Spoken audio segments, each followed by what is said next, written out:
Alors, à l'orée de cette quatrième leçon, qui est donc aussi le mi-temps de cet enseignement qui n'en est pas un. On pourrait alors formuler la chose de la manière suivante. Vivre consiste, parmi la panoplie des verbes que nous offre la langue, lesquels nous souhaitons conjuguer et lesquels nous souhaitons garder dans la boîte de leur infinitif.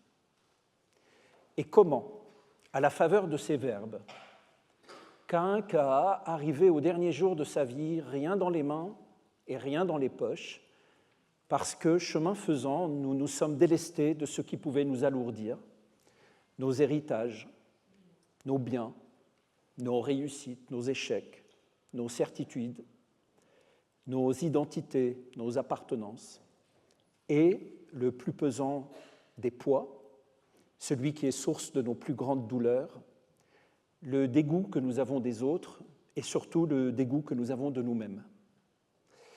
Alors, arrivé à ce point, sans se retourner, sans plus de mémoire, mis à part peut-être 2 ou 3 prénoms, 1 ou 2 images, la sensation d'une caresse, passer le seuil, embrasser la mort, trembler devant elle un instant, mais seulement en signe de respect, monter dans la barque du nocher avec une légèreté qui nous laisserait presque hilare, et entrer enfin dans l'invisible en riant.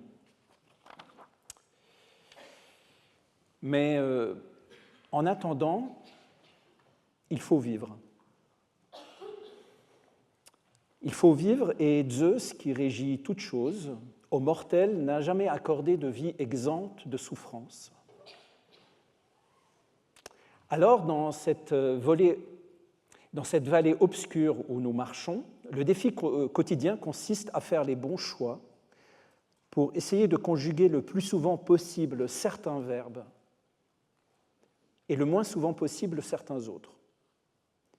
Aimer au lieu de geindre, jouer au lieu de vomir, donner au lieu de cracher, recevoir au lieu de haïr, accompagner au lieu de ruiner, consoler au lieu d'insulter, pleurer au lieu d'étouffer, manger au lieu de tromper, et puis rire. Mais rire au lieu de rien. Rire encore. Et puis d'autres verbes, dont la liste serait beaucoup trop longue ici, qui sont si merveilleux et qui disent la vie malgré tout, toujours malgré tout. Or, de tous ces verbes que nous conjuguons notre existence durant, que ce soit ceux que nous souhaitions conjuguer, ceux que nous regrettons d'avoir conjugués, ou ceux plus pénibles que les circonstances nous ont forcés à conjuguer, de tous ces verbes, le verbe choisir est celui qui les contient tous. Il n'y a qu'à observer. Nous choisissons à chaque instant, nous choisissons d'être là ou non, nous choisissons de rester ou non, de nous soumettre ou non, nous choisissons de trahir ou non, de torturer ou non, nous choisissons d'entendre ou non, de voir ou non, de parler ou de nous taire. Bien sûr, les raisons de nos choix sont multiples, mais aussi profondes ces raisons peuvent-elles être, elles ne deviennent effectives qu'à l'instant où on les affirme à travers la conjugaison du verbe choisir. Bref, c'est un verbe qui est partout. Il s'en est allé en fausse couche, et nous disons, pour nous consoler, qu'il a choisi de ne pas naître. Et quand tel autre choisit de se tuer, noyade, pendaison, lame de rasoir, médicament ou coup de fusil, ceux qui restent doivent composer avec le silence de ce choix, l'être laissé aux proches ou non. Choisir est donc un verbe paradoxal. Choisir est omnipotent, il est omniprésent, mais il est aussi trouble, il est flou, lent, il est hésitant. Il se distingue du verbe décider, si franc, si net, si tranchant, si héroïque. On décide d'abord, on discute ensuite. Décider, c'est plonger.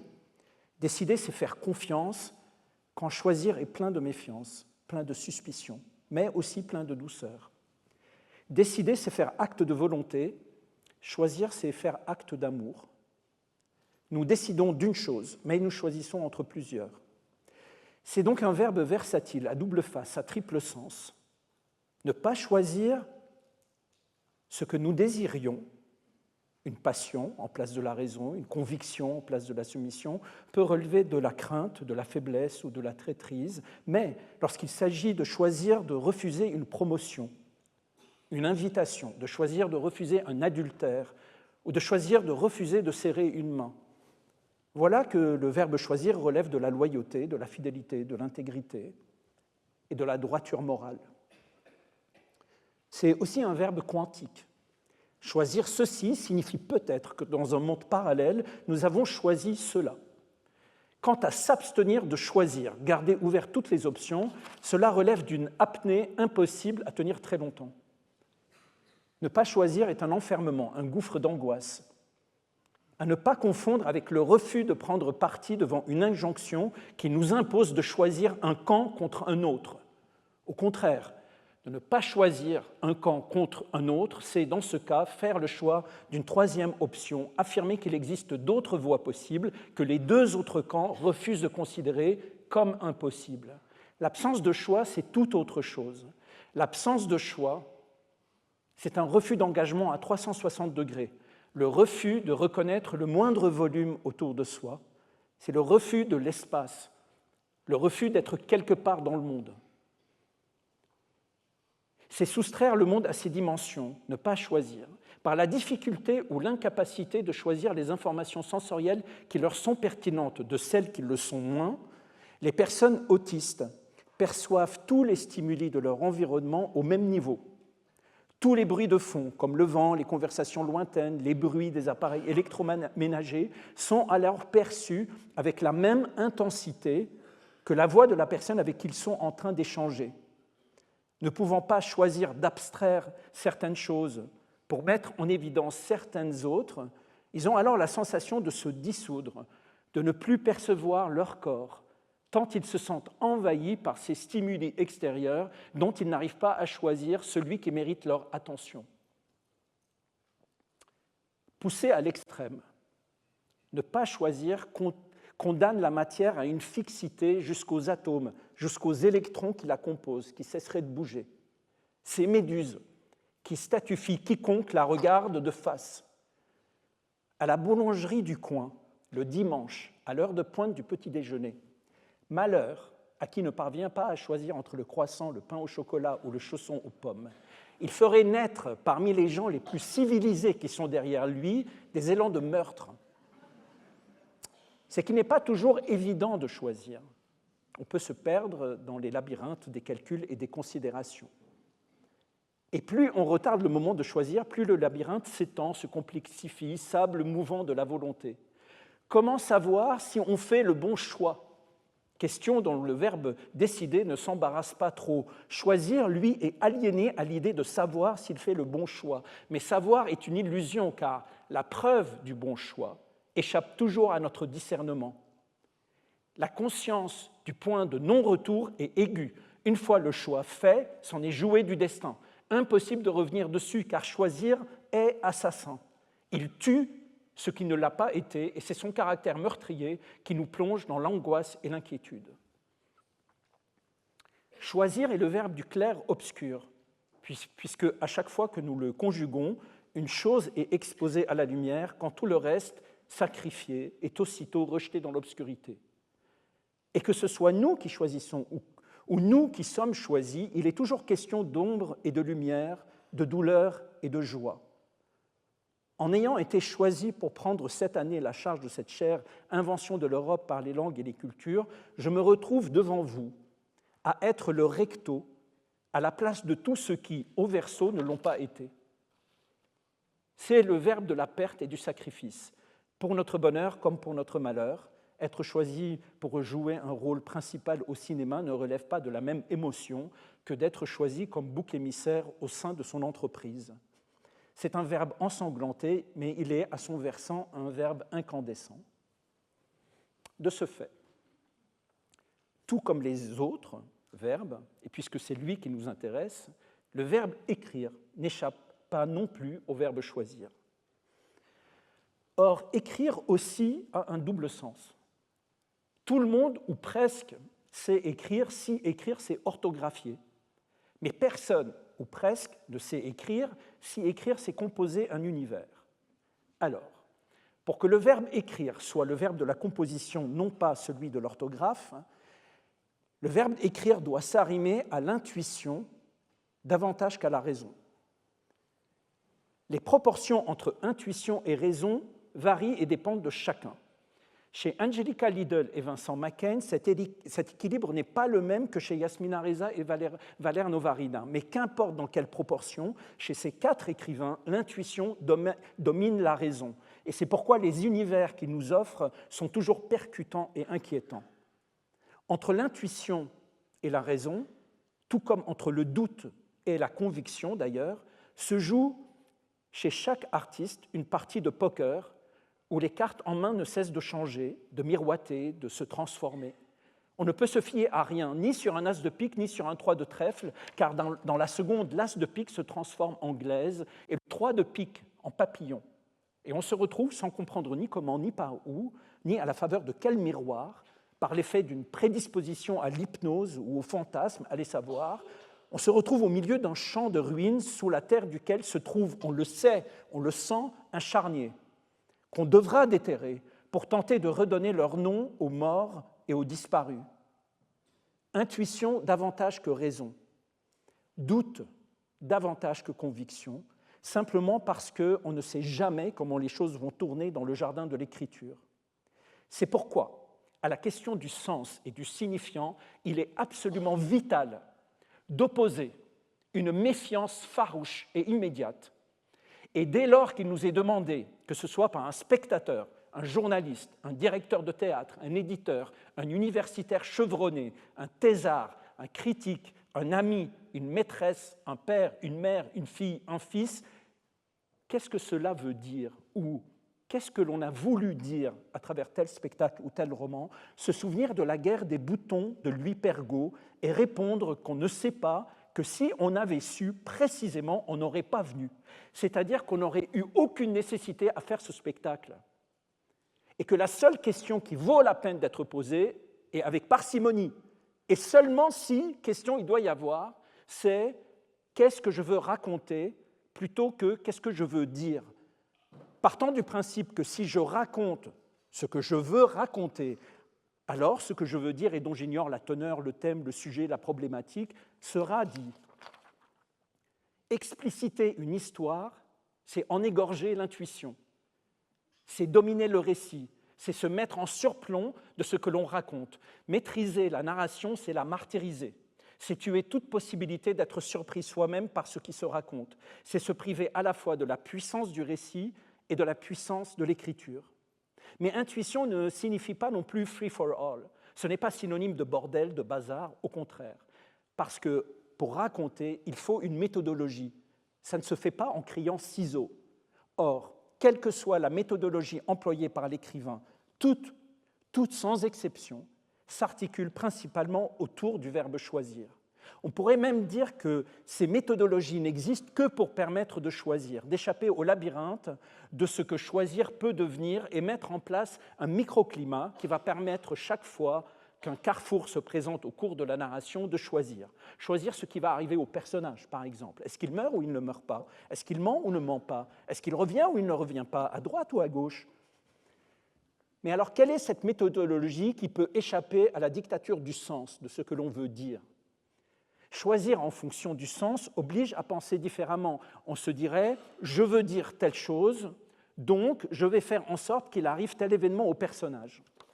Cette manière consiste à plaquer le récit pour qu'il corresponde à ce que l'on veut dire, à ce que l'on veut démontrer. Ce sont par exemple les pièces de théâtre de Jean-Paul Sartre, ou dans une certaine mesure celles de Albert Camus, mais aussi de manière sans doute beaucoup plus éclatante et puissante, celle de Bertolt Brecht. Le théâtre comme lieu de démonstration d'une pensée philosophique ou sociale. Mais si, au contraire, l'aventure de l'écriture consiste non pas à démontrer une idée ou à maîtriser un sens, mais découvrir ce qu'on ignore de soi, et si ça consiste à suivre la ligne d'un récit à l'aune de ce qui écrit en nous, cette ombre qui agit en nous, si nous sommes effectivement des immeubles habités par des locataires dont on ignore tout, alors il faut laisser faire le locataire. Il faut le laisser ouvrir des portes inattendues, donnant à des savanes où vont et viennent des fauves qu'on ne soupçonnait pas en soi. Faire en sorte que ce soit ceux locataires qui choisissent ce qui adviendra du personnage. Choisir non pas en vertu d'un sens que l'on veut démontrer, mais à la faveur tout simplement de ce que nous aimerions qu'il nous soit raconté sans qu'on en sache les raisons, de ce qui éveille notre curiosité, de ce qui nous étonne, de ce qui éveille notre intérêt. Le personnage va mourir. Mais pourquoi? J'en sais rien, c'est mieux, ça suffit. Pas besoin de chercher plus loin. Faire confiance à ce qui nous bouleverse, faire confiance à ce qui nous inquiète, ce qui fait ouvrir en nous les portes des tabous et des interdits. Ce qui nous donne le sentiment qu'en racontant ceci, non seulement on se met à nu, mais on se devient étranger. On ne savait pas ça de soi. Ouvrir la boîte de Pandore en étant à la fois et la boîte et Pandore. Si chaque choix articule alors les actions, les situations, les conflits qui vont déchirer les protagonistes, choisir met en place les enjeux profonds qui vont surtout permettre l'identification entre le lecteur et la fiction, entre le spectateur et le personnage. L'identification. Or, c'est l'addition de tous les choix qui ont été faits au cours de l'écriture qui forment le miroir à travers lequel se joue pour le spectateur cette identification où se reflète la capacité d'un personnage à évoluer, à se déplacer sur le fil de temps, à voir se réaliser ce qu'il souhaite ou ce qu'il craint, à se tromper, à s'entêter dans son erreur, à faire face à sa capacité ou non à se transformer, à se dépasser, bref, à changer, pour le meilleur ou pour le pire. C'est à cela qu'un spectateur s'identifie. Or, ce miroir-là est le fruit d'une suite innombrable de choix qui ont été incubés dans le mystère de l'intuition, jamais dans celui de la raison. Un personnage de fiction n'est jamais immobile. Soit il fuit quelque chose, soit il court vers quelque chose. Mais qu'il fuit ou qu'il court, son humanité est toujours en jeu, toujours. Et c'est elle qui se débat au milieu de ses démons. À travers ce combat, on voit alors se dresser une même interrogation. À quel prix la nature humaine est capable de changement? À quel prix Créon finit-il par ordonner que Polynice soit mis sous terre? Pourquoi a-t-il fallu la mort de son fils, celle de sa femme et la chute de sa maison pour l'arracher à son entêtement? Si Sophocle nous montre comment la folie et la douleur s'abattent sur Créon, rien ne nous dit que la nature profonde de Créon a changé après tout cela. Et le roi Lear, le choix qu'il fait de bannir Cordelia, entraînant par orgueil sa propre chute et la mort de sa fille, tout cela contribue-t-il à le transformer, à le changer? Et Mère Courage, après avoir perdu son premier fils à cause de la guerre, après avoir perdu son second fils à cause de la guerre, après avoir perdu sa fille, la Muette, à cause de la guerre, que fait-elle? Eh bien, elle reprend sa cantine et suit le convoi militaire pour s'en aller vers la guerre. La guerre ne lui aura donc rien appris, ne l'aura pas changé. La guerre lui aura pris ses 3 enfants et l'a rendue bête, opaque. Mère Courage, creusée par le malheur, ne change pas malgré sa fureur et sa colère et les injustices dont elle est témoin. Et il en va de même pour tous les personnages. Arkadina change-t-elle après le suicide de Trépléf? Et Mademoiselle Julie et les morbides personnages de la maison de poupées de Ibsen changent-ils malgré les drames? On voit dès lors se dessiner une géographie des verbes de l'écriture. Si le verbe écrire se trouve d'un côté d'un ravin, et si le verbe changer lui fait face de l'autre côté de ce ravin, ils sont alors tous deux reliés par un pont, et ce pont, c'est le verbe choisir. C'est parce qu'il choisit d'écrire ceci plutôt que cela, choisit de raconter ceci plutôt que cela, choisit de commencer l'action à tel moment et de la terminer à tel autre, que l'écrivain parvient à raconter la capacité ou non d'un personnage à changer, à comment changer, et les conséquences de ce changement ou non. Pourtant, Et c'est là l'extraordinaire paradoxe. Ceux qui écrivent savent qu'il est quasiment impossible à un humain de changer par lui-même.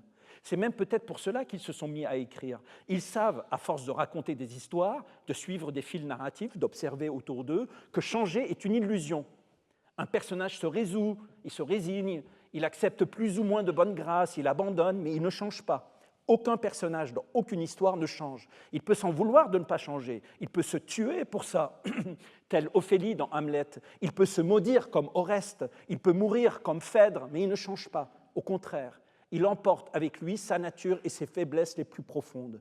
Il découvrira peut-être la douceur de l'amour, la bonté du pardon, mais il restera ce qu'il est, comme nous tous. Voilà pourquoi le verbe écrire est condamné à finir sans cesse, à chaque texte, à chaque roman, à chaque spectacle, dans les bras du verbe échouer. Mais c'est aussi là sa beauté.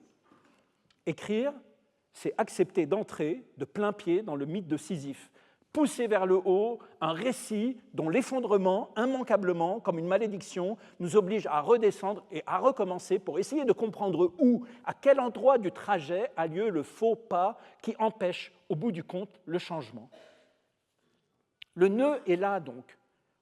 La question, une des rares qui en vaut vraiment la peine, est-ce que, par sa seule volonté, un être humain peut changer ?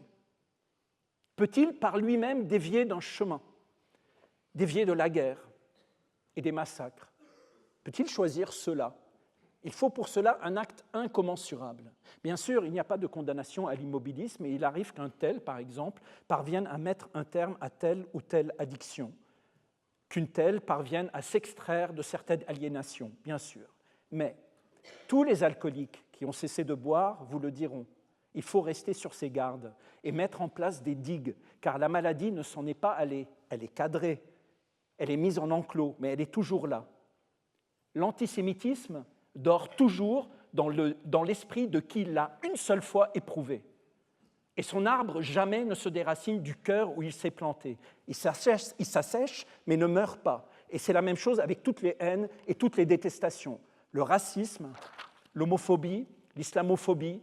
On ne se débarrasse pas du cauchemar une fois que le cauchemar est entré. On le gère. C'est la nature du mal.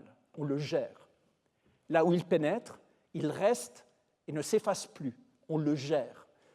Il peut être endigué, cadré, jamais effacé. Il faut le gérer. Malgré l'admiration que nous pouvons éprouver devant ces actes de courage qui sont les victoires sur les addictions et les formes de détestation, nous savons combien cela reste fragile parce qu'en vérité, nous n'avons pas accès à nous-mêmes. Nous n'avons pas accès à l'étendue du mystère que nous sommes pour nous-mêmes et les océans de puissance dont nous pressentons la présence, mais qui nous demeurent inaccessibles, pour ne pas dire interdits. Si nous pouvions avoir accès à la force démultipliée que surgit lorsque tout à coup notre animalité passe à travers les mailles pour bondir, décuplant nos forces, comme celui-là qui, pour sauver son enfant, n'a pas même conscience qu'il soulève une voiture.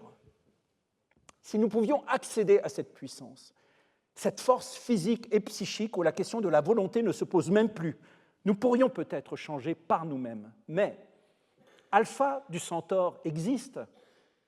C'est juste que nous n'avons simplement pas les moyens de la rejoindre. Eh bien, c'est la même chose. Cette puissance en nous existe, nous n'avons simplement pas les moyens de la rejoindre. S'il est vrai, comme le dit Michel Cassé, que l'humanité n'a jamais été au-delà d'une seconde-lumière de la Terre, cela n'est-il pas vrai aussi de chacun par rapport à lui-même ? Peut-on s'éloigner de soi ?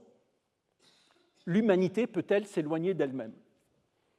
Si, malgré toute la technologie dont nous disposons, nous ne sommes pas en mesure, dans l'insondable et terrifiante immensité, de nous détacher de notre planète, n'est-il pas sage de penser que nous sommes tout autant condamnés, chacun, et pour longtemps, non seulement à accepter de vivre avec nous-mêmes et ce que nous sommes, mais aussi avec le fait que l'autre est condamné tout autant à être qui il est et qu'il a aussi peu de possibilités de transformation que nous-mêmes en avons pour nous-mêmes. Alors peut-être faut-il arrêter de lui en vouloir de ne pas être capable de faire ce que nous ne sommes pas capables de faire davantage. Ou bien, au contraire, faut-il voir notre incapacité technologique de nous éloigner de notre planète comme un miroir inversé de notre rapport à nous-mêmes ? le recto et le verso, l'ombre et la lumière, se souvenir de sœur Panton et de l'immensité minuscule de son jardin, et se dire que c'est justement parce que nous sommes condamnés à notre planète que nous pouvons nous libérer de nous-mêmes. Ou pour le dire autrement, celui qui se voit à l'envers dans la partie creuse d'une cuillère, eh bien, il n'a qu'à retourner la cuillère pour, se regardant dans la partie bombée, se voir à l'endroit. Ou peut-être, pour être encore plus prosaïque, oui, contrairement à sa capacité de quitter sa planète, un être humain peut changer par lui-même. Il lui suffit simplement de retourner la cuillère. Seulement, voilà, il est très difficile de retourner la cuillère et on ne sait pas pourquoi. Et encore une fois, on retombe sur nos pieds et la question demeure, pourquoi est-il si difficile de changer par soi-même? Et comment appréhender ce paradoxe qui veut que, s'il est si difficile de changer par soi-même, rien n'est plus facile aux événements extérieurs de nous changer par la brutalité de leur surgissement. Pourquoi est-il si difficile de se résoudre à changer de métier quand il est si simple pour notre patron de nous mettre à la porte? Pourquoi est-il si difficile de se résoudre à changer de métier alors qu'on y rêve, qu'on y pense depuis des années, qu'on ne cesse pas de le rabâcher aux oreilles des autres? Moscou, Moscou, un jour nous repartirons pour Moscou, et on reste là alors qu'il y a une gare, qu'il suffit d'acheter des billets, et à nous Moscou. Mais non, on reste et on annonce, je changerai bientôt de métier, je me reconvertirai, vous verrez, si, et on continue pourtant à prendre le métro. Pourquoi est-il si difficile de poser le geste? Pourquoi est-il si difficile de changer de chemin quand il suffit du surgissement d'un rien pour nous arracher au nôtre et nous jeter brutalement sur un chemin tout à fait différent? Pourquoi une seconde de traumatisme suffit pour nous jeter à des milliards d'années de lumière de celui que nous étions, alors qu'essayer de changer d'un iota par soi-même se révèle une tâche titanesque. Des années et des années de psychanalyse parviennent à peine à faire bouger d'1 centimètre la montagne d'éléphants que nous sommes, quand la plus petite des souris sorties de la panoplie des traumatismes nous fait faire des bonds extraordinaires, dont il nous faudra d'autant d'années de psychanalyse pour nous remettre. Qu'est-ce que c'est que cette blague? Rien de plus difficile de s'extraire de la détermination de sa vie. Et pourtant, nous n'avons aucune certitude face aux imprévus de l'existence. Comment on concilie cette contradiction? Nous aimerions échapper à ce qui semble être gravé dans le marbre, tout en ayant le sentiment qu'en vérité, rien n'est écrit, ni rien ne s'écrit, et que nous vivons ballottés par le vent des probabilités, sans compter que notre époque a décuplé nos hasards et nos coïncidences, et qu'un SMS de trop peut dorénavant provoquer un séisme et qu'un simple horaire d'avion peut décider de la langue dans laquelle nous allons parler le reste de notre vie. Comment, dans ce grand bazar, ce vacuum, cette chasse d'eau monumentale, croire encore que, pour les merdes que nous sommes, la vie puisse avoir encore un sens autre que celui qu'on lui invente? Et que si on décide de raconter des histoires avec un début, un milieu et une fin, ce n'est pas parce qu'on croit que l'existence a une cohérence avec un début, un milieu et une fin, au contraire, mais précisément parce qu'on a tellement fait l'expérience de son incohérence qu'on ressent le besoin, par le fantasme, de coaguler un sens comme on jette une bûche dans le feu pour se réchauffer. Qui pourrait croire que la bûche brûlera toujours, se consumera sans cesse? Personne. Nous savons qu'elle tombera en cendres, comme nous savons que les histoires ne sont que des illusions. Mais qui ne sait pas allumer un feu au milieu de l'hiver se condamne à une mort lente qui le laissera statufier l'hiver durant, congelé tel un chien surpris par la glaciation. Eh bien, qui ne sait pas raconter une histoire au milieu de la nuit finira par se pendre d'ennui à force de trouver le temps si long au curetage de son insomnie. Alors, je ne veux vraiment culpabiliser personne. Et il n'y a pas à le faire. Mais il faut vraiment avoir vécu sa vie durant dans des pays monstrueusement en paix pour se permettre le luxe de se réclamer uniquement d'objets esthétisants qui n'ont pas d'autres ambitions que de se contempler dans la puanteur excrémentielle de leur confort. Être narratif ne signifie pas croire en la narration. Au contraire, comment croire à la moindre narration quand on a vu le jardin de son enfance exploser? Comment croire à la narration comment ne pas penser que toute narration est illusoire? Comment croire à la narration lorsque, à l'âge de 7 ans, on a ressenti un chagrin inconsolable pour des courgettes, des aubergines et la coriandre qu'on a plantées, arrosées et vues pousser au milieu desquelles un obus est tombé? comment, lorsque rien n'a eu de sens dans sa propre existence, ne pas croire que nous ne sommes pas nous-mêmes une illusion? Et surtout, comment faire le lien entre les événements qui nous ont changés et notre incapacité à nous changer nous-mêmes? Comment réconcilier ces deux choses? Combien de fils et de filles d'exilés ici dans cette salle? Combien de fils et de filles de rescapés? Combien ici à devoir faire avec des chemins inattendus et se construire dans des langues nouvelles? Combien d'adultes ici parlent-ils leur langue maternelle à la manière d'un enfant parce qu'à celle-ci, enfants, ils ont été arrachés? Combien, s'ils croisaient leur grand-père ou leur grand-mère, auraient besoin d'un traducteur parce qu'en une génération, personne ne parle plus la même langue? Combien ont refusé ou se sont vus refuser l'apprentissage de la langue de leurs ancêtres parce que la honte de reparler une langue meurtrie les en a empêchés? Et quand ce n'est pas la honte, le rejet de parler une langue maternelle parce que celle-ci se trouve être aussi la langue de l'ennemi. Aux anges que nous pourrions être, nous n'avons de cesse de nous couper les ailes. Combien à devoir faire le ménage incessant de ce qui a été tu, caché et oublié? Combien de vies ensevelies sous les héritages invisibles, silencieux et muets? Combien de deuils de traditions non transmises? Vie sans récit, sans plus de mémoire? Combien de douleurs niées, reniées, effacées? Et pourtant, de tous ceux et celles ici qui lèveraient la main à toutes ces questions, tous ceux qui sont là pour appartenir à la horde des exilés et des arrachés que la vie a ballottés de droite à gauche, les obligeant au changement perpétuel de géographie et d'histoire, combien sont-ils en mesure de changer d'un iota de leur caractère ou de leur tempérament pour cesser, dans le quotidien de leur silence, de faire souffrir et rendre malheureux leurs proches?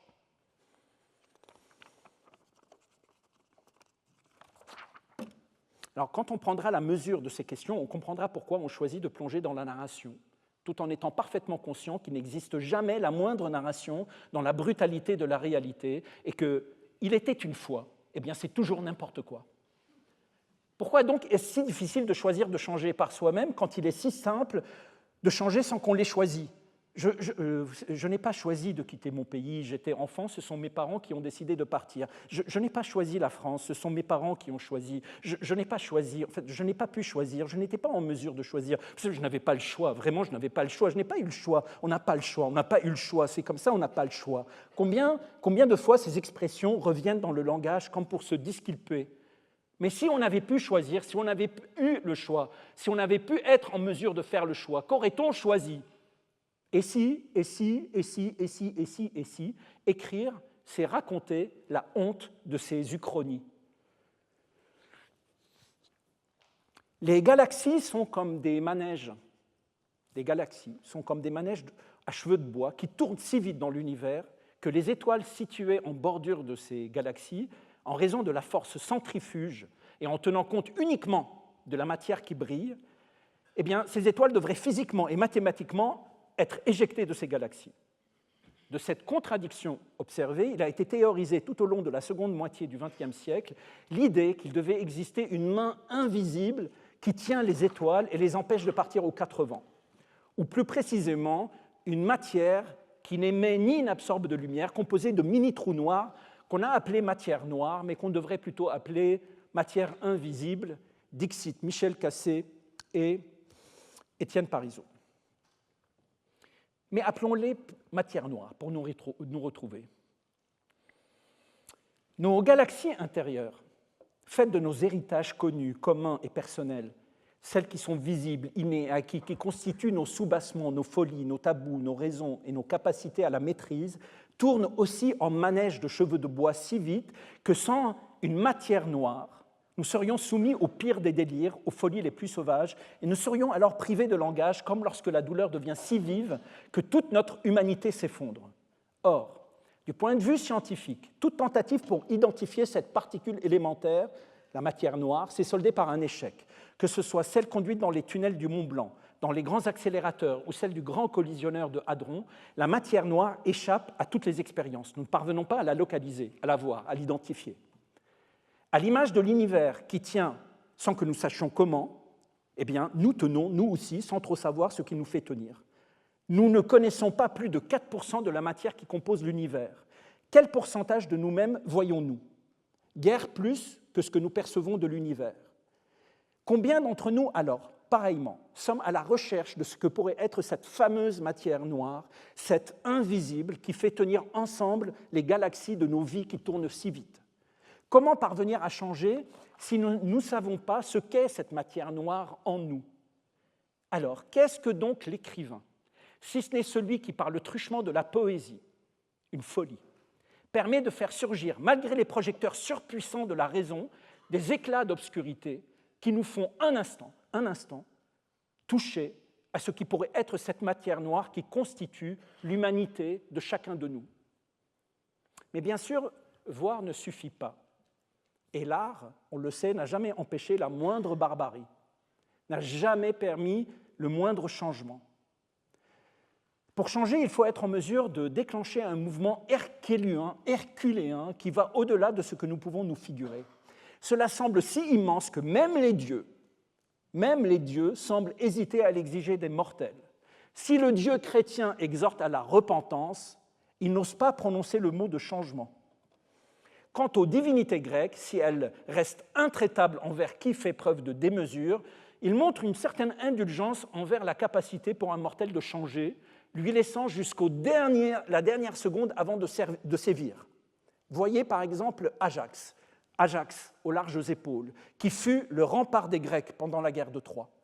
Lorsqu'il devint fou parce que les généraux grecs choisirent de faire don des armes d'Achille à l'ingénieux Ulysse plutôt qu'à lui, préférant ainsi récompenser la ruse plutôt que la force, et lorsque, enragé, dévasté par cette décision, cette injustice absolue, à l'aube, Ajax sortit de sa tente, son épée à double tranchant à la main, il s'engagea le long d'un chemin vers la tente des généraux grecs dans le but de les tuer tous. Athéna attendit jusqu'au tout dernier moment avant d'agir, espérant qu'Ajax retrouve la raison et change de sentier. Mais lui, allant jusqu'au bout, ne voulant pas démordre de sa colère, s'entêta et persista dans sa fureur, et ce n'est qu'au tout dernier moment, à l'orée des premiers campements, lorsqu'elle n'eut plus le choix, qu'Athéna intervint et jeta un voile sur les yeux d'Ajax, brouillant sa vision, lui laissant confondre le troupeau de taureaux et de vaches qui paissaient à côté avec les généraux qui dormaient sous leur tente. Alors lui, en proie à ce délire, Ajax entre dans l'enclos des animaux et, se jetant sur les bêtes, on le vit bondir au milieu d'elles en poussant des hurlements furieux, en riant de rage, transperçant les bovins, les décapitant, charniers effroyables, les insultant, les battant, les frappant, croyant trucider ici Agamemnon, là Ménélas, et réservant les pires châtiments à Ulysse. Ajax était un damné sous le regard épouvanté des guerriers qui assistaient impuissants à la folie d'un si grand héros. Ajax était perdu. Pourtant, il n'a pas changé, il n'a pas voulu changer. Et même lorsqu'il prendra conscience de sa folie, qui sera terrassée par la honte et l'humiliation, il ne changera pas. Il restera ce qu'il est jusqu'au bout, se donnant la mort, seule manière pour lui de se débarrasser enfin de lui-même. Naître serait donc cela, sortir de sa tente à l'aube, habité par une colère ancestrale, et se mettre en chemin avec toute la potentialité des verbes, mais contrairement à Ajax, à mesure que nous avançons le long de ce chemin, à mesure qu'il devient de plus en plus difficile d'en dévier, essayez de découvrir que, en fait, ce sont les chemins qui dévient. L'horizon change, à tel point que l'on finit par se dire qu'il n'existe pas de cible au voyage, mais il existe un miroitement. À l'horizon vers lequel immuablement nous nous dirigeons, quelque chose danse là-bas, une beauté qu'aucun désespoir ne parvient à éteindre. Allant vers elle, nous dérivons, sans le savoir, en une variation lente, si lente que nous ne la percevons pas. Nous pensons aller droit, mais degré par degré, nous prenons le champ comme celui qui, un sac à dos vide sur le dos, n'est pas en mesure de sentir le poids s'accumuler jour après jour sur son dos, lorsque ce poids n'est que l'addition de grains de sable. Le porteur finit même par oublier la présence de ce sac et n'a plus que la sensation d'un poids qui le force à se courber.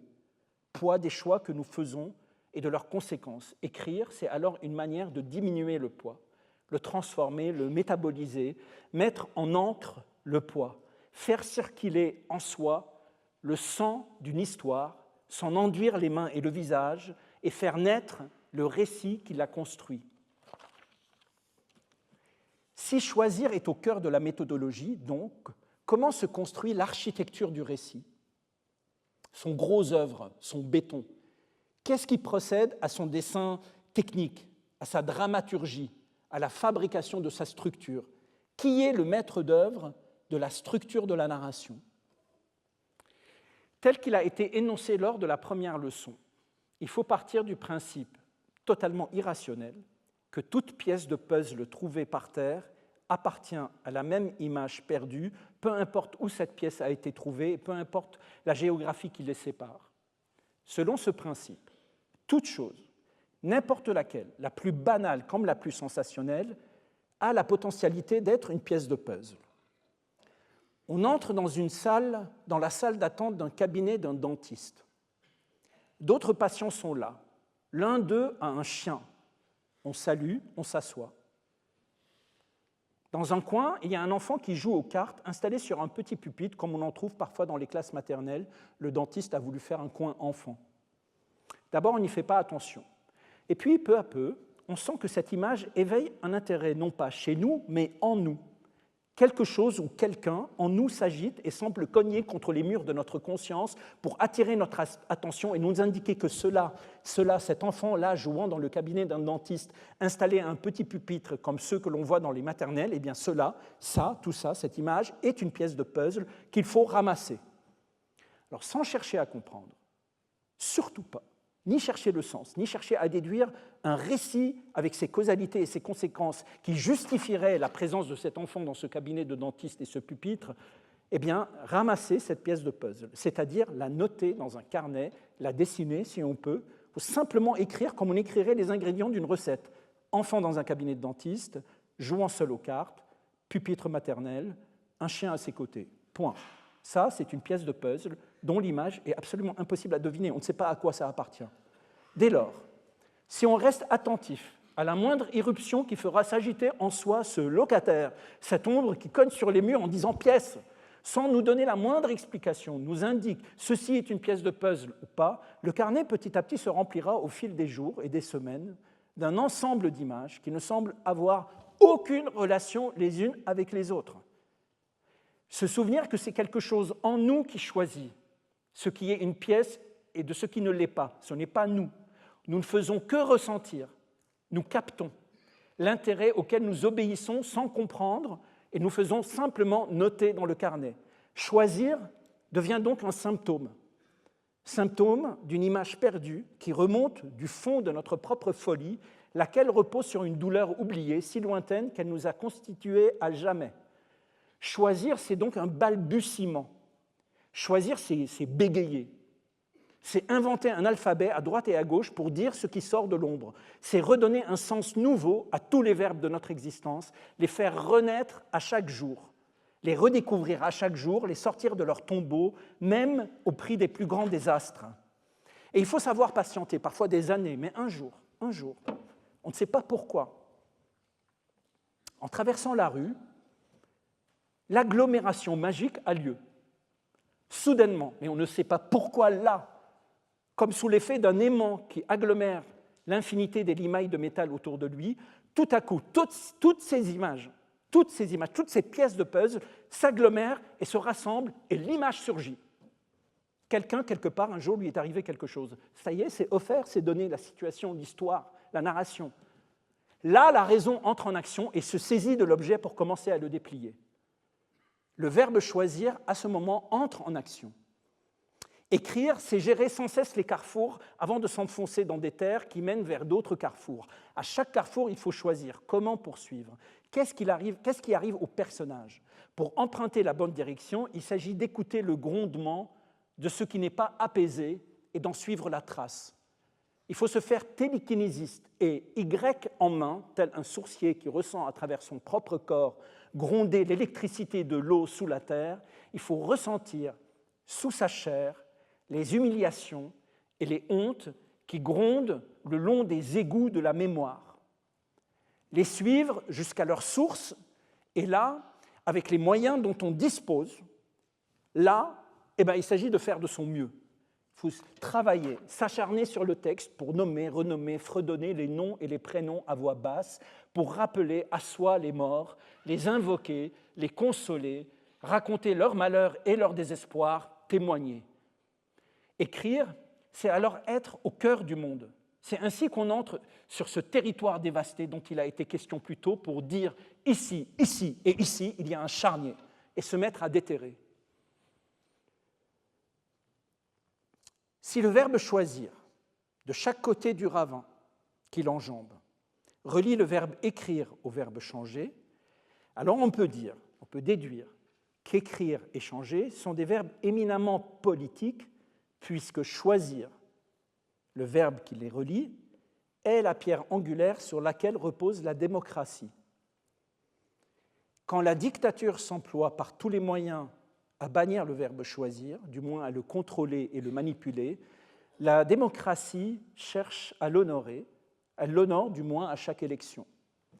Voilà pourquoi écrire et changer sont des actes sévèrement punis dans toute dictature, puisqu'ils font ressentir en creux la présence du verbe choisir. Voilà pourquoi aussi, lorsqu'un gouvernement d'un pays démocratique s'emploie à affaiblir ses écrivains, affaiblir ses artistes, il déshonore la démocratie.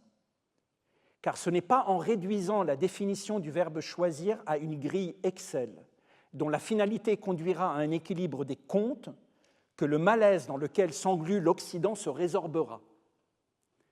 Oser la poésie, ce n'est pas non plus un juron, ni une inconséquence budgétaire.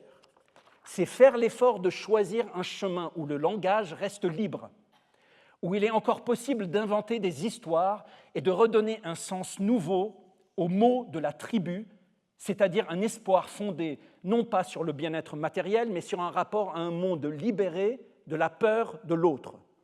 Choisir cela. Mais que ce soit la dictature ou la démocratie, le langage tend aujourd'hui à s'aplanir, réduisant l'écart qui sépare démocratie et dictature. Or, plus elles sont proches l'une de l'autre, plus la logique veuille qu'on choisisse la dictature pour son efficacité, sa rapidité, sa simplicité. Si on veut comprendre la puissance de la démocratie, il faut la garder la plus éloignée possible de la dictature. Or, ce qui l'en éloigne de ce fait, ce qui lui donne un langage différent, c'est l'indépendance de la justice, c'est la liberté et l'égalité des femmes, c'est la liberté de créer des artistes, c'est l'indépendance des médias, c'est la liberté des universités à enseigner, c'est la liberté de la recherche scientifique et intellectuelle. Plus la démocratie renforce ces piliers, plus elle s'éloigne de la dictature, plus elle les affaiblit, plus elle s'en approche, plus son langage se pervertit. Or, une dictature est un trou noir. Elle a un horizon des événements au-delà duquel plus rien ne peut plus lui échapper. Voir nos démocraties s'approcher de cet horizon par l'interdiction à l'interruption de grossesse, par la marginalisation des artistes, par la concentration des médias et le démantèlement des universités et la radiation des programmes de recherche est le piège dans lequel notre époque est sur le point de tomber. Pour des raisons que je vais tenter d'expliquer le plus clairement possible. J'ai toujours eu l'intuition qu'il existe un lien viscéral, congénital, entre la naissance de la démocratie et la météo. Pour comprendre la source de cette hypothèse, qu'aucune recherche archéologique ne peut étayer, je n'ai même pas mon bac. Il faut avoir vécu deux expériences qui s'opposent, mais dont le contraste a agi chez moi comme un soudain éclair, une révélation qui offre le sentiment de l'évident.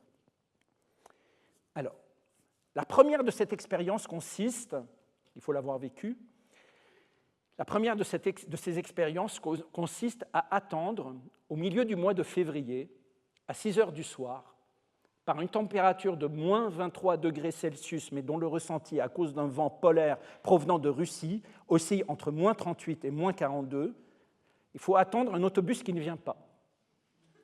Il faut vraiment avoir vécu ça et l'avoir vécu non pas en touriste, trouvant cela exotique, « Oh, mais dis donc, qu'est-ce qu'on s'amuse !» mais il faut l'avoir vécu en exilé, sans horizon de retour, avec la nationalité canadienne chèrement acquise dans sa poche, et ses avantages, mais qui vous fait comprendre en même temps que vous êtes là pour toujours, et qu'à chaque mois de février, de chaque année, à 6 heures du soir, il faudra subir cette barbarie et le retard de ce putain d'autobus de merde qui ne vient pas. Il faut d'abord éprouver ça, et plus d'une fois. Se convaincre que ce sera dorénavant et pour toujours sa condition. Adieu figuier, adieu néflier, bienvenue harpent de neige. Il faut vraiment savoir ce que c'est que des narines qui collent, des yeux qui sèchent, des cils qui se cristallisent, des pieds qui brûlent et l'impuissance de hurler sa rage contre personne. Aucun bureau de réclamation.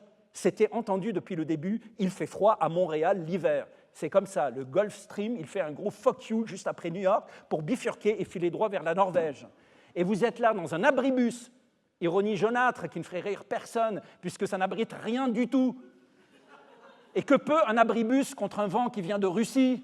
C'est comme se protéger d'une bombe nucléaire avec un lance-pierre, sans compter que le mot « abri » vous renvoie au bombardement de votre enfance et que le mot « bus » vous renvoie à rien du tout puisque justement il n'y a toujours pas de Bruce.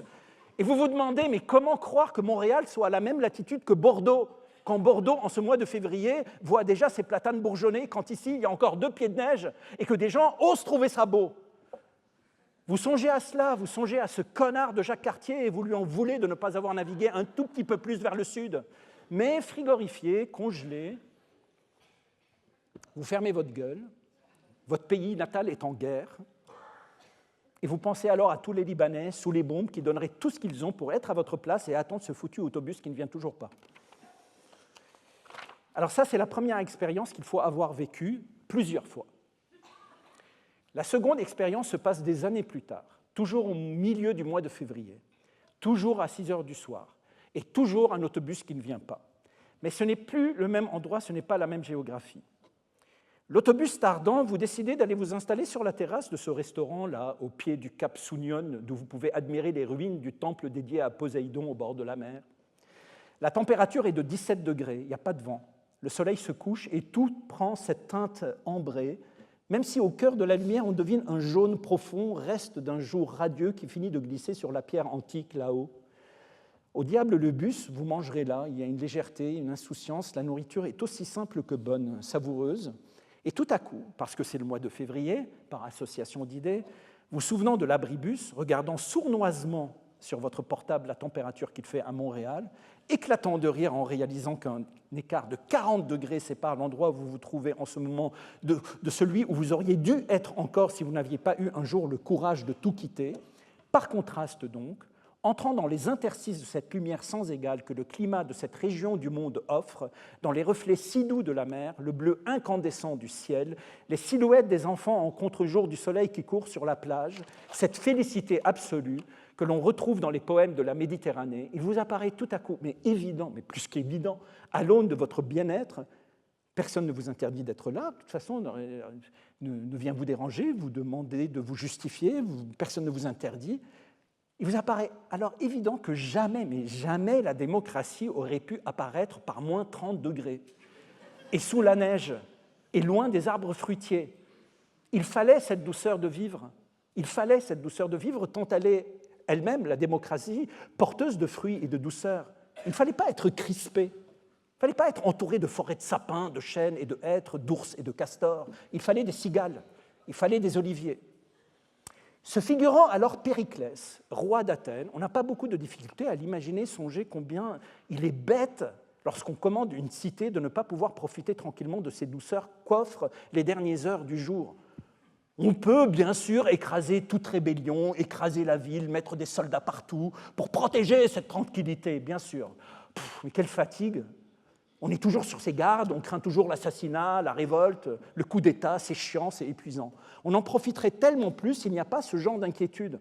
On en profiterait davantage si tous les citoyens pouvaient bénéficier avec nous de cette bonté de la nature. Régner serait bien plus agréable. Comment faire en sorte que cela se puisse ? Quel système politique mettre en place pour que nous puissions jouir en toute tranquillité de la légèreté de ces jours radieux ? Si déjà chaque citoyen doit subir la dictature du despote à l'intérieur de la maison, despote non donné au père, fais ceci, fais cela, mange ci, range ça, brosse-toi les dents, sors les poubelles, prends ta douche, va te coucher, ferme ta gueule, et qu'il fallait, sortant de sa maison, subir la dictature du tyran, paye ci, paye ça, va mourir à la guerre, donne-moi ton fils, donne-moi ta fille, et ferme ta gueule, alors comment ne pas en arriver un jour ou l'autre, et avec raison, à la révolte ? Mais si, contre la loi du despotique de la maison, On équilibrait l'existence des citoyens par la loi de la cité en leur offrant choix, parole et liberté. Alors ils auraient hâte de sortir de chez eux. Alors il y a espoir que le calme et le bonheur règnent pour tous, le choix donc comme système politique. L'idée de la démocratie, ce miracle grec, peut donc en partie s'expliquer par le désir simple de vouloir profiter tous ensemble des apéritifs de fin d'après-midi. Car quel sens la vie pourrait avoir si l'on n'a pas ces moments-là? Si ces moments sont réservés seulement à quelques-uns uniquement? S'il n'est pas permis de se sentir heureux, simplement heureux, au milieu des siens, dans la légèreté de la lumière et la beauté partagée de la nature. Du ciel bleu aurait donc surgi au 5e siècle avant notre ère, à Athènes, sous le règne de Périclès, un système politique innovant où les citoyens avaient la liberté de choisir leur destin. Démocratie, c'est ahurissant quand on y pense. Sur la grande place du marché, on débattait et puis on votait. Et chaque citoyen avait le droit de faire valoir publiquement son point de vue sur une question d'intérêt général. Faisant le tour des différents points de vue, ceux qui n'avaient pas parlé rangeaient leur voix auprès de ceux qui avaient exprimé ce qu'ils pensaient eux-mêmes. Voilà. Mais, très vite, les Athéniens se sont rendus compte que celui qui s'exprimait le mieux et remportait les suffrages grâce à son éloquence n'était pas toujours celui qui avait les meilleures idées. Le parler beau ne menait pas forcément au parler juste. Alors, frappé d'étonnement face à la puissance du langage qui pouvait conduire un peuple entier à se jeter dans le faux, le désir du vrai est né chez les Athéniens et de ce désir, l'amour, un amour qui s'est appelé philosophie, qui lui-même a fait naître un enfant, le plus surprenant que l'Occident ait vu paraître sous son soleil, un enfant mystérieux, joyeux comme la lumière, féroce comme la pierre, un miroir incarné dans un lieu, ouvert vers le ciel et tourné vers la mer où l'humain pouvait contempler sa douleur et celle de son époque, un endroit d'où l'on voit le théâtre. Or, au cœur de cette jeunesse, de cette jeune démocratie, la première pièce de théâtre qui introduisit la notion de tragédie, qui fut présentée au théâtre Dionysos à Athènes devant les Athéniens, au pied du Parthénon, fut écrite par un homme qui avait participé lui-même à 2 reprises à la guerre contre les Perses, à Marathon d'abord, et puis à Salamine ensuite, où il fut témoin de la destruction de l'armée de Xerxès I. Et cet homme s'appelait Échille. Or, pour son premier spectacle, 8 ans après avoir fait la guerre de Salamine, après l'immense frayeur ressentie par Athènes face à sa disparition, il est bon de se souvenir que l'avantage du nombre au début de cette guerre et de la puissance était surtout du côté perse. Et très peu de contemporains auraient parié sur une victoire athénienne. 8 ans donc après cela, Échille choisit de raconter non pas la victoire des Grecs, mais il choisit de raconter la défaite des Perses vue depuis le camp des Perses. Or, il le raconte devant des Grecs. Et la manière avec laquelle il la raconte, par les chants, les paroles, les scènes et les descriptions des combats, portés par le messager, tout cela est si poignant que le public grec, 8 ans après Salamine, est bouleversé par le désarroi des Perses. Ils pleurent ceux qui ont failli les détruire, leurs ennemis. Alors la démocratie était donc ainsi faite que dès son apparition, grâce à ses poètes, elle affirmait qu'elle ne peut grandir et s'enraciner qu'à partir du moment où la notion d'humanité et de dignité était accordée à tous, c'est-à-dire tous, à l'ami autant qu'à l'ennemi, et surtout l'ennemi.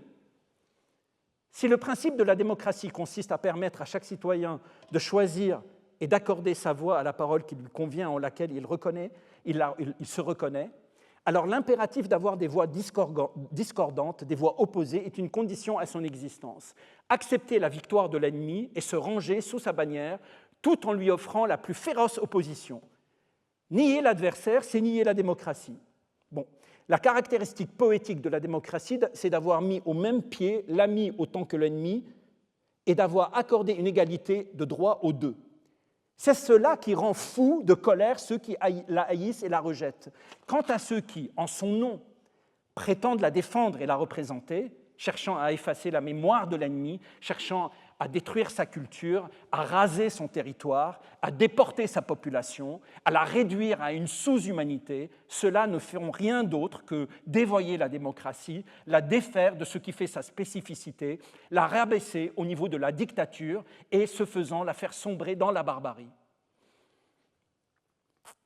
Mais, au fil des siècles, les larmes sont devenues la propriété d'une morale tournée exclusivement vers la plainte de soi. On ne peut plus pleurer l'ennemi. Et les artistes sont les premiers responsables de cette hérésie. Se pleurer, se plaindre, se raconter soi, s'interdire l'autre, est contraire à toute idée du récit. Plus on se tourne vers soi, plus on aplatit le stimuli extérieur, moins on a besoin de choisir, moins on relie l'écriture à l'acte de changer, plus on se fixe, moins on devient politique.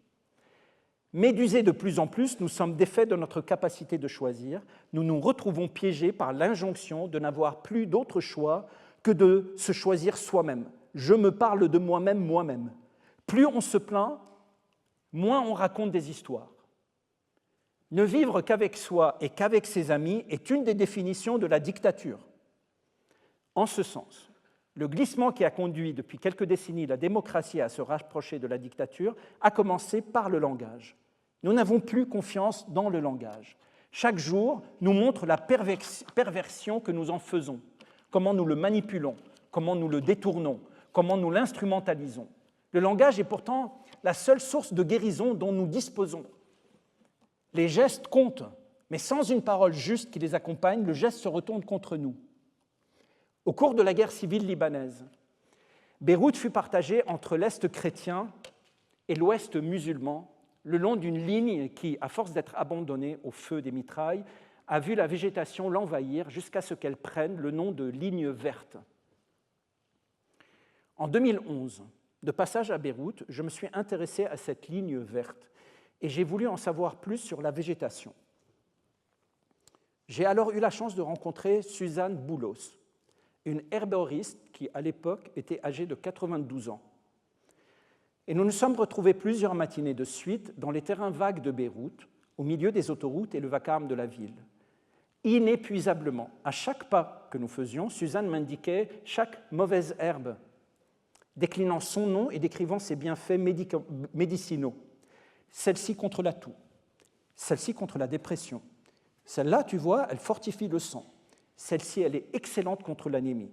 Et dans ce cratère plombé par la canicule de l'été, parmi les chiens errants et la pollution de l'air saturé de gaz carbonique, au milieu de cette blessure immense qu'est Beyrouth, je me suis mis à regarder autour de moi pour voir, malgré les nouvelles constructions, les stigmates de la guerre civile toujours visibles.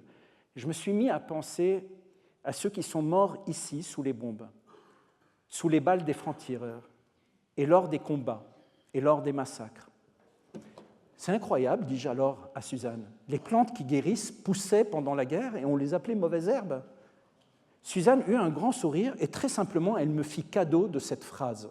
« Oui, mon fils, la guérison est toujours à tes pieds. Il suffit de te baisser et de l'accueillir. » Eh bien, ainsi en est-il du langage. Dans le terrain vague de nos blessures, les mots sont là. Tous les mots sont là, tous. Tous les mots dans le dictionnaire, tous les mots sont là. Aucun n'est interdit, ils sont là. Il suffit de se baisser et de les cueillir, il suffit parfois de dire les mots qu'on n'a jamais dits. Dans Les origines de la diplomatie, paru en 1945, quelques mois après la fin de la guerre, Ingmar Hummelin, un diplomate norvégien, souligne que, contrairement à l'idée admise par certains sociologues, la guerre n'est pas la première et la plus ancienne forme de relation entre groupes sociaux. Quelque chose était là avant, c'était le cannibalisme. Le cannibalisme a une origine magico-religieuse antérieure et n'était pas forcément un signe de bestialité. Ainsi, pour faire connaissance entre tribus ou pour se réconcilier, on offrait à l'autre groupe quelqu'un à manger, issu d'une autre. L'émergence de certaines tribus plus évoluées que les Mafoulous cannibales eurent l'idée d'honorer un hôte plutôt que de le dévorer. Les cadeaux échangés ont commencé à prendre leur signification, remplaçant symboliquement les corps à manger. Chaque fleur se mit à indiquer un sentiment ou une idée différente. Doit-on y voir l'origine du langage fleuri et circonspect de la diplomatie? On en discutera tout à l'heure au cours du séminaire. En cette époque où nous nous trouvons, où la diplomatie échoue à tous les étages, à ramener à la raison la bestialité de la plupart de nos dirigeants, il serait peut-être indiqué de revenir à cette tradition cannibale. Ainsi, Ukrainiens et Russes, Palestiniens et Israéliens, Israéliens et Libanais, Iraniens et Israéliens, Iraniens et Américains, Français et Algériens, Chinois et Ouïghours, Taïwanais et Chinois, continentaux, Soudanais et Darfouris, Arméniens et Azéris, Congolais et Rwandais, donneraient chacun à l'autre quelqu'un de son camp à dévorer. Dès lors, la question qui se pose devient cruciale. D'accord, mais comment choisir celui qui sera offert et qui fera office de plat principal? Tirage au sort? Concours de beauté? Ou alors simplement qu'aimant à ce point leur pays, voulant son bien bien plus que les autres au point de vouloir le diriger, ce soit les présidents, les premiers ministres, les dictateurs et les chefs de chacun de ces pays qui s'offrent au succulent banquet de la réconciliation. Donald Trump en hamburger et Vladimir Poutine en bœuf stroganoff. Le roi Tebboune en couscous et Emmanuel Macron en bœuf bourguignon. Le cannibalisme comme une façon de réunir ceux qui ne veulent plus parler, ceux qui ne croient plus du tout à la force du langage. Après que Troie eut été saccagée, au milieu des ruines et des Troyens pendus aux remparts, sous l'amoncellement des enfants égorgés, on voyait les guerriers grecs piller et se partager les richesses innombrables de la cité de Priam. Ils se distribuaient entre eux et en riant les femmes et les filles de leurs ennemis. Parmi elles, Écube, reine de Troie, mère de Hector. Les Grecs, pour s'amuser, l'avaient fait avancer pour qu'elle puisse contempler le saccage de sa cité. « Voici la mère d'Hector. Viens, Écube, viens, on veut te montrer quelque chose qui va te faire plaisir. » Écube regarde, elle tourne la tête, et c'est au milieu des cadavres des soldats troyens qu'elle voit alors son dernier enfant, sa fille Polyxène, se faire égorger comme victime expiatoire sur la tombe d'Achille. À cette vue, Écube reste muette de douleur.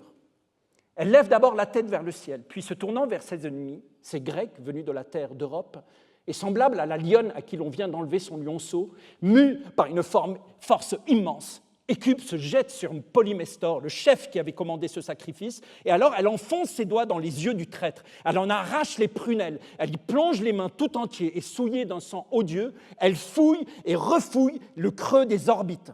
Les guerriers tombent sur Écube à coups de pierre pour la chasser, mais elle se retourne, elle court après les pierres qu'on lui lance, les morts en grondant, ouvre alors la bouche pour parler, et de cette bouche grande ouverte, voilà qu'en dépit de ses efforts, ne sort que des aboiements furieux.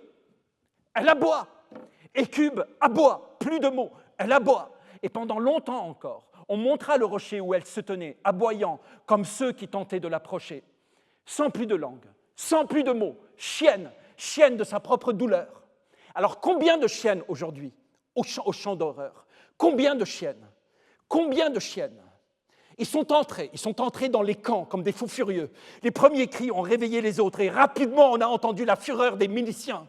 Ils ont commencé par lancer les enfants contre le mur et puis ils ont tué tous les hommes qu'ils ont pu trouver. Les garçons égorgés, les jeunes filles brûlées, tout brûlait autour, tout brûlait, tout cramait. Il y avait des vagues de sang qui coulaient des ruelles.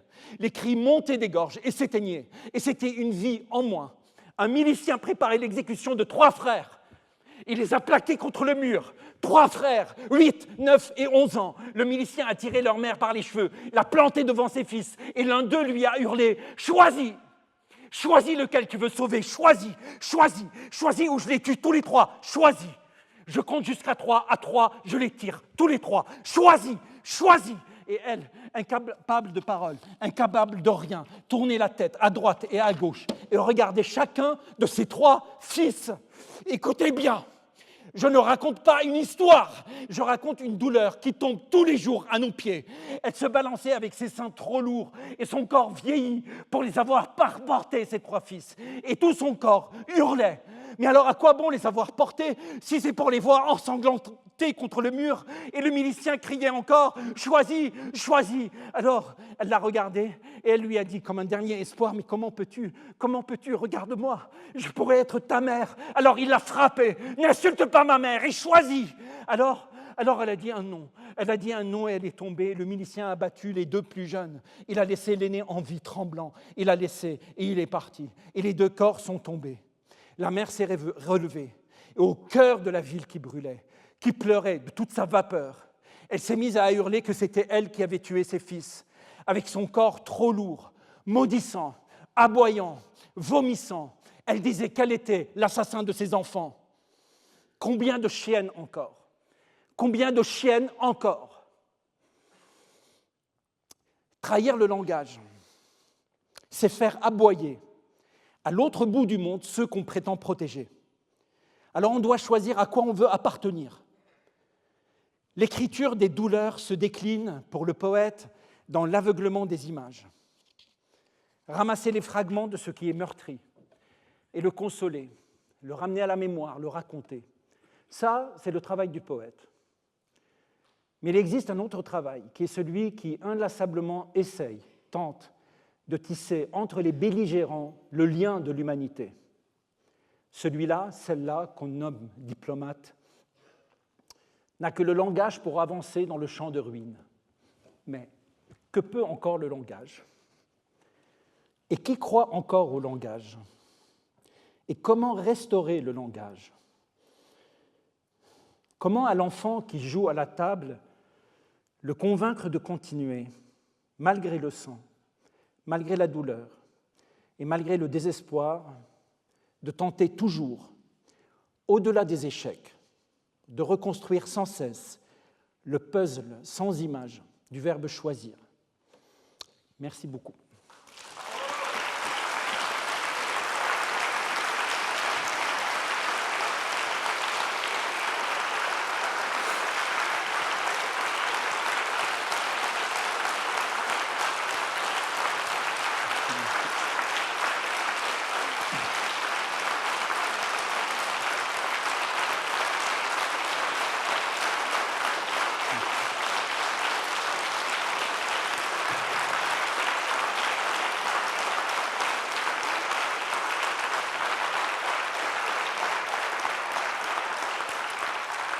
Merci beaucoup.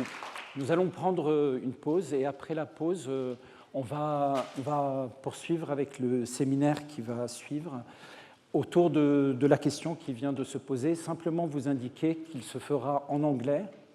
Mais on a la chance d'avoir deux magnifiques interprètes et donc il y a des appareils pour ceux qui ne maîtrisent pas la langue pour que vous puissiez suivre la rencontre avec les traducteurs. Voilà, merci et à tout à l'heure. Merci beaucoup.